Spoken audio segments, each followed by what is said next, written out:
Hey everybody, welcome to the Blue Collar Beer, gentlemen. Final 2 reviews of TigerSox. I am going to be moving to the Pacific Northwest. I'm not going to be here in Vegas anymore, but as I see it, we're putting it on hiatus. I'm hoping that one day I'll be able to convince Tony to come up to the Pacific Northwest and live and make it a home. But you can always hope. We can always hope, and that's what I'm hoping for. But this will be your summer home. I'll just wait for you to come back in the summer. Yeah, come back to Vegas in the summer. That's exactly. Yep, backwards legend. Mm-hmm. Anyway, how you been? We haven't done this in. It has been a while. In fact, I haven't had months. I haven't had even a solitary or a standard review in quite a while. Been trying to just close up loose ends. Moved from Vegas to the Pacific Northwest. Going to be going to Portland. We'll be having a contest coming up very, very soon. Giveaway. Just recently got 5,000 followers on Instagram, so we want to be showing some love for that. A trip to your new place. Northwest. Oh yeah. Vegas. Hey guys. And it's just Anthony. It's just Anthony. It's singular, not guys. So here we are. We're doing a couple of reviews here at the Creek. The last 2 reviews. He's actually one of the primary brewers. He is one of the primary brewers. Good pal. He's one Anthony to another.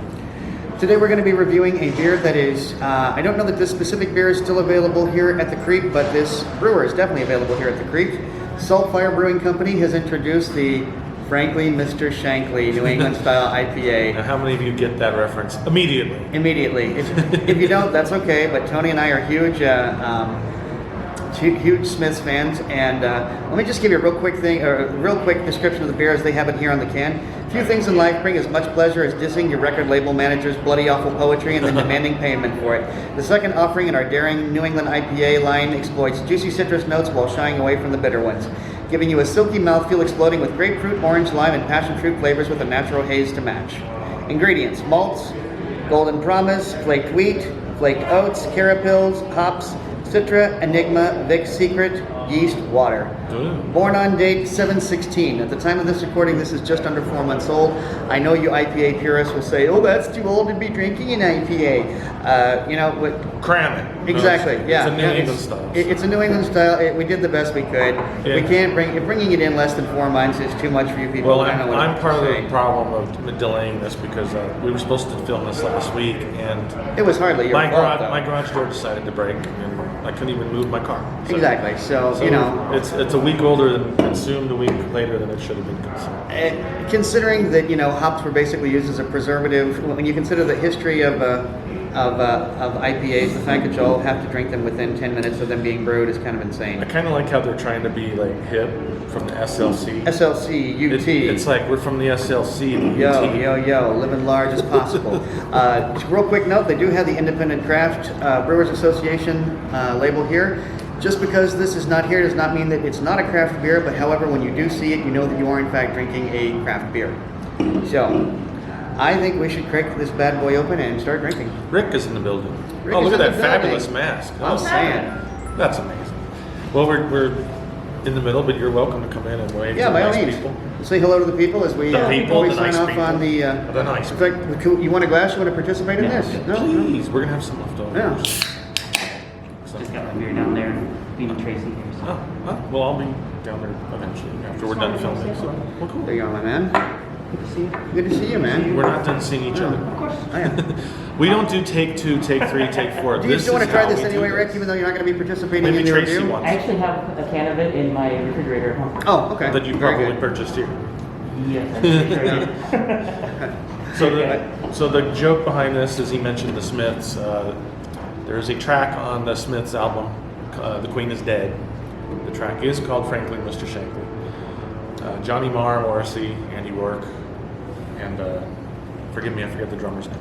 But anyway, from 1986. So if you really needed to know all that, it is the name of a song from an album that's actually very highly regarded in alternative music history. Indeed, a great number of artists, probably some of your favorite artists out there, owe a debt of gratitude to the Smiths. So, I need to speak up, I think. Nancy says Tony needs to speak up. Sorry.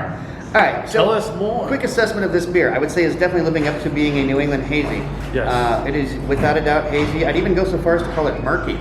It went straight from Yeah. hazy to murky. It's got like a pear extract kind of thing going on here. We've still got a fair amount of head on that. It's not a particularly substantial head, but it is remaining. Have you noticed that? We still got this little bit It's of fizzy, bubbling that's yeah, holding. it's like I'm liking that. It's like the fizz you kind of see hugging the wall of a sauna, or a jacuzzi. It's just, Ooh, yeah. it's kind of just present but thin.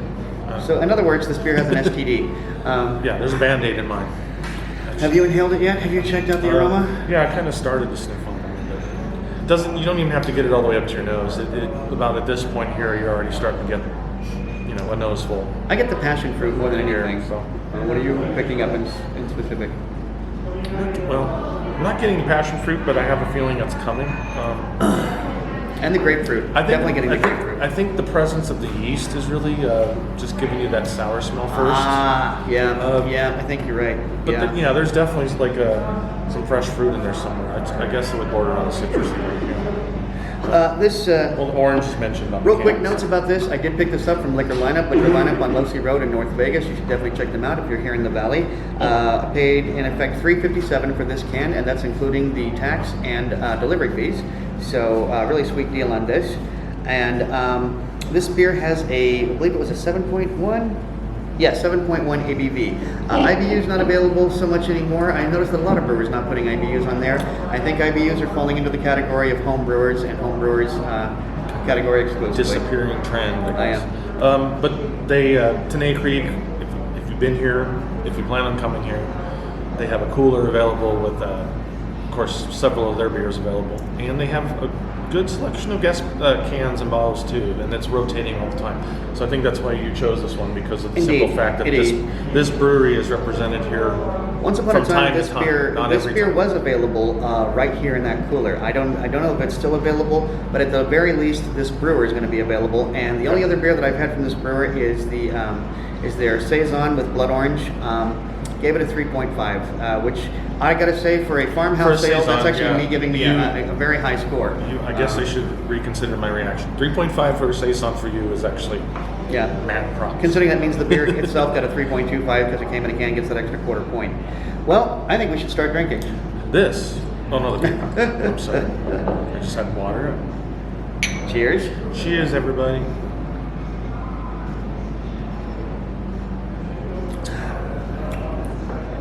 It's like carbonation is really coming at you quick. Carbonation is coming at you Which very I'm not strong. used to with a hazy IPA. It's always like silky and almost like creamy in a way, but this one's got I'm not complaining, I'm just saying it's surprisingly fizzy. I kind of am actually.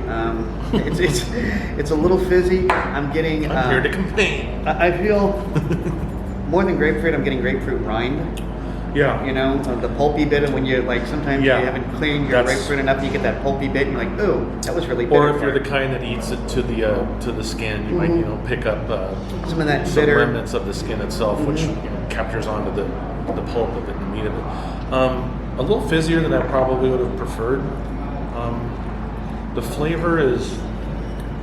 It's kind of reminding me of Scotch, I gotta be honest with you. It's got that sort of leathery flavor that you get from Scotch. Are you picking up on that at all, or is it just me? Yeah, I am actually, but it takes me a second. It's right away on the tongue. It's the grapefruit and the acidic fruit is definitely showing up immediately. But then give it about 5 seconds, 6 seconds, and I get what you get. So I don't know, but again, New England's. I'm getting to the point where you almost have to do something groundbreaking to amaze me. I'm not putting the brewery down or anything, but it's a style that some brewers even make 3 of them simultaneously. Yeah. And I'm like, why does one brewery need to make 2 or 3 simultaneously? I agree. Well, I'm going to be honest with you. I'm not crazy about this beer. I'm really not.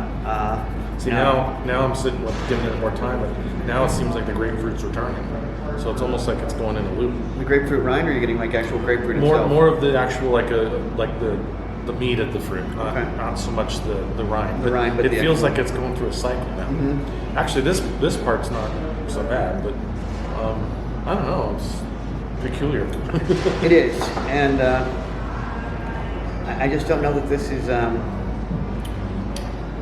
It's more soda-ish to me. It really feels. And I got to be honest, that's the way that I felt about the saison with the blood orange, is that it was more soda-ish. Oh, really? Yeah, they're getting kind of. I think they're maybe getting a little crazy with the carbonation on this. I don't know. What are you think on a scale of 1 to 5? Where are you prone to putting it? I'm not going to say anything because Like on Untapped. I'd probably be around a 3. I really have to hate a beer to go below 3. Like, yeah, because I do appreciate the artwork and the craft and the labor and the steps, so I'm always going to be like sympathetic to brewers. right. Like, you right. worked hard, you If dreamt the this exact up. same beer came from Anheuser-Busch, it'd be getting substantially lower score. That's a great point.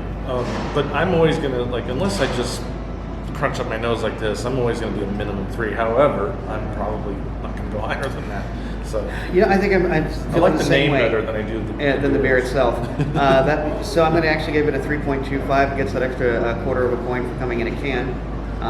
But yeah, I'm with Tony on this one. I'm giving this a 3.25. I do like, and I will give props where props are deserved. Like you said, it has the independent label. I like that they do the born on date in it with the sticker. Exactly. Some of those born on Because a dates lot are of them hard to fade read. off or yeah. they rub off, and then you're kind of left like, is that a 6? Is that a 2? I can't Yeah. make it out. I do like the extra Effort on effort that and part. labor that they made a little tiny sticker, which is clearly, very clear to read.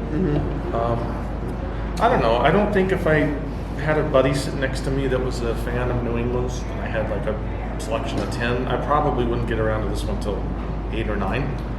Yeah. Is that kind of cruel to say that? No, I think that's kind of my take on it too. I don't even. I'm sorry. I don't even think it's an average IPA. I think it's a below average. The best I can do. If I was going to give this beer a grade, I'd give it a C minus. Quite frankly. I'd probably be around a C. Yeah. Definitely not going to call it a D beer or a B beer. So I'm not going to be tagging SaltFire on the photograph. I'd like to try their other stuff. I'm definitely intrigued by the brewery because I think that to come up with a name like Frankly Mr. Shankly, which is such can be kind of a random reference depending on your age.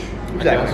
I appreciate that they have kind of a sense of humor and maybe a fandom for 80s alternative music or something. So I think there's some personality behind Great. the label and the name. So I'd like to check out more of their selections. I wouldn't write them off.